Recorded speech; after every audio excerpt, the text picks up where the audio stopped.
ইউনিভার্সিটিতে আমাদের tiffin time actually 1:30টার দিক থেকে হয়, কিন্তু এই দিনে 1:25-এর দিকে স্যার চলে আসাতে মানে যারা যারা এসেছিলো এই দিনে সবাই ভেবেছিল যে তাহলে ক্লাসটা করে নিয়ে তারপর টিফিন করবে।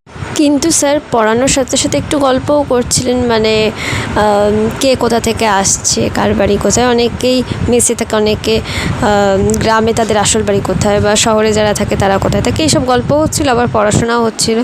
তো এসব করতে করতে প্রায় 3:12-13 মতো হয়ে গিয়েছিলো। এবার সবারই খিদে পাচ্ছিলো। এবার আমরা এমনি আস্তে আস্তে একে অপরকে বলছিলাম স্যার কখন বেরোবে, তারপর টিফিন খাবো আর কি।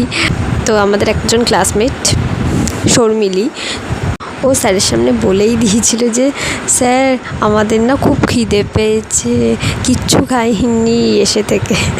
আর সবাই ক্লাসে মানে হেসে ফেলেছিল ওরকমভাবে বলাতে। তা স্যার বলছে যে খাসনি, তা খা কিছু। তবে স্যারই বলছে যে কী খাবি বল।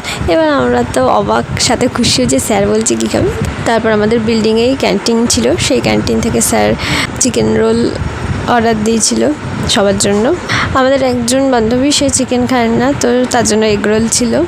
তো এরকম একটা মিষ্টি ভালো একটা মুহূর্ত, মানে পুজোর আগে এরকমভাবে খাওয়ানোর জন্য অনেক ধন্যবাদ শুভ্রাংশু স্যারকে আমাদের তরফ থেকে।